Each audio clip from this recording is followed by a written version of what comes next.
morning, everyone. Thank you for the organizers, and I'm happy to be with you today. I'm going to take you through a trip where we're going to visit poverty, but also creativity and innovation. This trip starts on January 14th, 2011. At that date, Ben Ali left Tunisia. We Tunisians, we have discovered a lot of things after that date. We discovered freedom, and that's how and why I'm here now to speak with you without censorship. We are experiencing democracy, and I hope that's going to actually give us nice outcomes in the future. But we also, thanks to freedom of expression, discovered poverty. Poverty in rural areas, poverty in urban areas. We do have many data on poverty. Some tell us it's only 4% in our country. Others say it's 20%. Others say it's 50% of the Tunisian population which is struggling and living in very difficult situations. But the thing is, how can we define poverty? Who are the poor? How can we define them? I'm going to start with a very simple definition that I like very much. It says actually that poverty, like beauty, lies in the eyes of the beholder. It means actually it's about exclusion. It's about perception. Do you perceive yourself living in poverty? Do you think that you are constrained? Do you think that you are limited? Do you think that you have limited resources? Do you think that you're excluded from the society? If you have this kind of perception, you're probably living into poverty. I have a story to tell you that could illustrate very well what means poverty. This story is about a man who is living with limited resources. He's probably living in rural areas in Tunisia. This man has a kid at the age of going to school. The father does not have enough resources, but he believes in the future of the kid, and he thinks that he should send him to the school. Well, he needs to invest in that. He needs to buy some stuff, some materials, some textbooks, and so on. And he's convinced about that. So he's going to collect all the resources that he has to send the kid to the school. Since life is not easy, at the same time, the grandmother of the kid, who is the mother of the father, was sick, and she needed a treatment. The treatment is costly and needs money as well. So the guy is in a middle position, a very difficult position, where he has to make a choice. Either buying the stuff for the kid and send him to the school, or buying the treatment for his mother. What can he do? Well, he went to his mother and asked her and tell her the story. And she said, guess what? Spend on your kid. That's your future. That's education. You need to spend on that. I will stop the story now. I'll get back to it later on in the presentation. But then getting back to the issue of poverty, and I guess that now we know what it means. What kind of solution could we provide to it?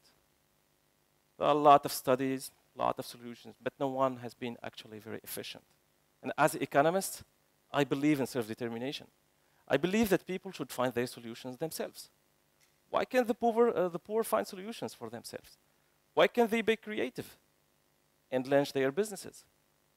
Can they be creative? Maybe we should define what means creativity before that and look into if that's possible for the poor or not. Well, again, a very simple definition. Creativity is doing something for the first time anywhere. So it's about newness. It's something new that's never been done before. Now, can the poor be creative? Well, actually, all research studies show that we are all creative, that actually the system unlearn us to be creative. You know, when you go to the school, to the university, we'll not ask you to find creative solutions to existing problems. We'll tell you, this is the problem, this is the solution, learn it and apply it. That's what we require from you. So, and the older we are, the more we are familiar with the system, the less we are creative. Look into the kids. They are very much creative because they are not yet influenced by our system. Now, it's about the environment. There are environments that actually motivate or foster creativity. And the question is, what are the conditions for this environment? And what about the environment where the poor are living? Does it foster creativity or not? Well, again, I tell you about 4 ingredients necessary for being creative. The first thing is to concentrate, is to focus. And actually, if you have a public job with a stable wage, with a sufficient income, you don't need to concentrate that much. Everything is affordable. You do what you have to do, and that's it. No matter is the result, you're going to get your wage. Poor do not live in this kind of situations. They live in a very risky positions. They live in a situation where they need to concentrate every minute.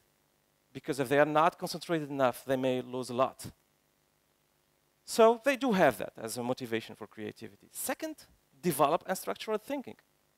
Well, as I told you, in our schools, universities, we learn how to develop rational thinking, how to rationally solve a problem. And we get trained to that. If you have a lack of access to education, universities, and other sources, you're probably not very familiar with structural problem solving, but you will solve your problems no matter is the way.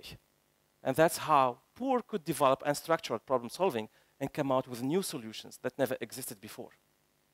3, use unconventional thinking, which means develop ideas or solutions that are not conform to the norms, conventions of our society. And this is very interesting. Because if you think about informal economy, if you think about cross-border trade in Tunisia, it's illegal. We know all that's illegal. They know it's illegal. We think it's immoral, but for them, they don't think it's immoral. It's completely moral, acceptable. After all, what they are doing is just trade. And these guys are getting very creative in making trade. They need to avoid customs, police, and find solutions every day to be able to trade. So that's what I meant by unconventional thinking. 4th point is basically mixing domains. No barriers between disciplines. And that's actually where creativity can come. When you are poor, you're probably obliged to do 2, 3 jobs. And these jobs could probably not have any relationship. When I was a student, I was doing 3 jobs, night auditors, teaching, and doing my research at the same time. And actually, I've been learning from the 3 at the same time. If you are able to mix different domains, it's there where comes creativity.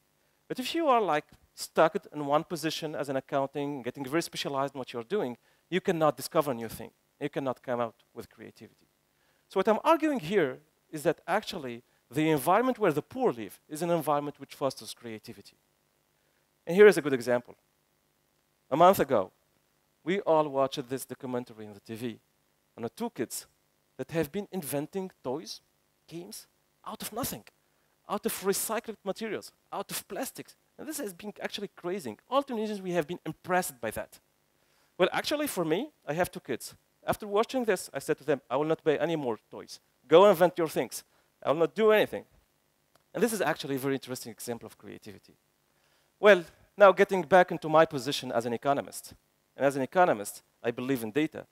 So if I have an assumption, I need to go to data and see if that's correct or not. So here, what I'm arguing is that poor live in an environment which fosters creativity, so they should be creative and innovative.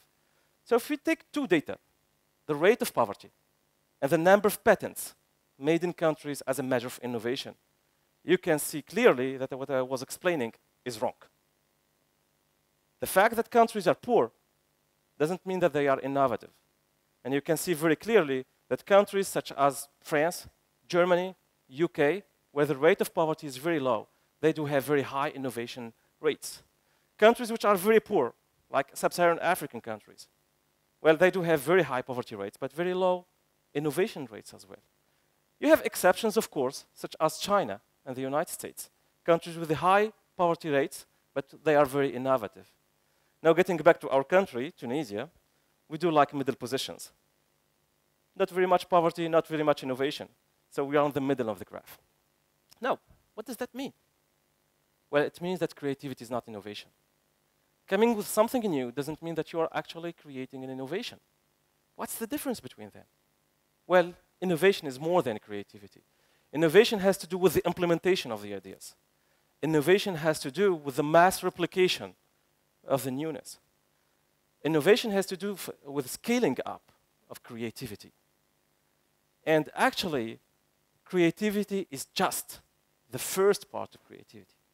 We have always watched this symbol, this bubble, as a symbol of innovation. Well, it's not a symbol of innovation. It's a symbol of creativity. A new idea is just the beginning. Now, how can you transform that new idea into an innovation? Well, the first thing is to find a coalition of supporters. People that believe in you, that believe in your idea, and they are willing to help you transforming that idea into an innovation. The first thing that I say to my students when they come and willing to share their ideas with me is that, well, tell the others about it. Share your ideas. And they may be helpful with you. That actually will give you trust in your idea, and that will help you developing it. But that's not enough. You need to test your idea. If you have the coalition of supporters, you need to move to prototyping. You need to have a model of that innovation that you need to test, experience, and replicate. That's what's actually a prototype. Once that model is tested and verified, then you can move to the next step, which is, of course, registering, but also diffusing the innovation. So creativity is not innovation, just the first step of it. Well, getting back to our story, the story of the father, the kid, and the grandmother. There are three possible scenarios. The first scenario, the kid went to the school, liked the school, goes to university, liked university, finishes studies, and find a good job. And he has been able to actually cover the income and the needs of his family. The grandmother survives, and everything went well. That's only the first possibility. Second possibility. The grandmother died a month after the kid went to the school. The kid went to the school. He liked it.